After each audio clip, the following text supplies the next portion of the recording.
Everyone deals with religious trauma in one form, or several, or another. Even someone like me. I grew up with step-parents who were actual missionaries, like travel to foreign countries missionaries, and in the Southern Baptist Church nonetheless. Do you want to know something? I'm not scared or bothered in the slightest by Christianity. I find it fascinating when you add the social, political, cultural, and historic context. But I feel the same about many religions. Spoiler alert, I'm autistic.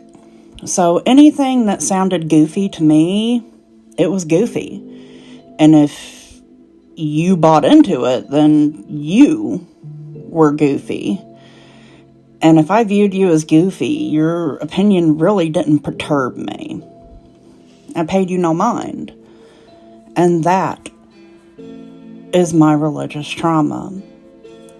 The trauma of being ostracized, being forced to approach my spirituality and find my own way on my own entirely. No guidance, learning as I go.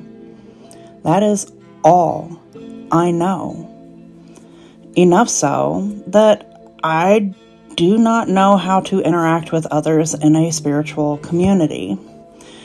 As someone who, as a child, ran wild through the woods of Kentucky rather than being welcomed into social situations, most of my traumas stem from being denied and shunned from community.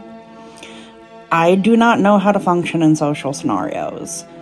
The rules make no logical sense to me most of the time because I have tried to learn them, and I do struggle with trying to fit into them, which is why I am so confident in a solo practice.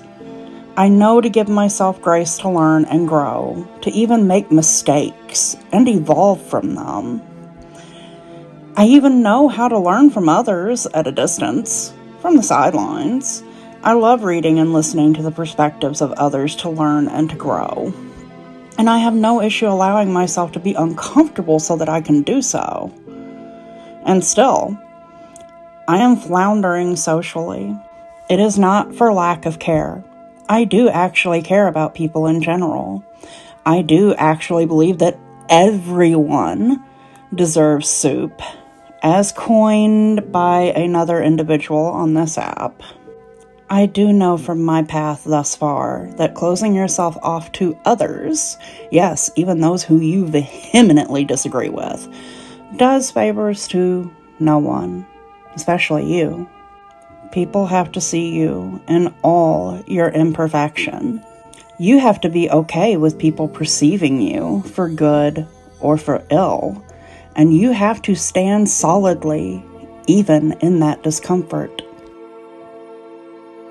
You can only grow when you are uncomfortable outside of your own echo chamber. And how can anyone be exposed to a difference of opinion if we shut them out entirely? If you want to make a difference, live.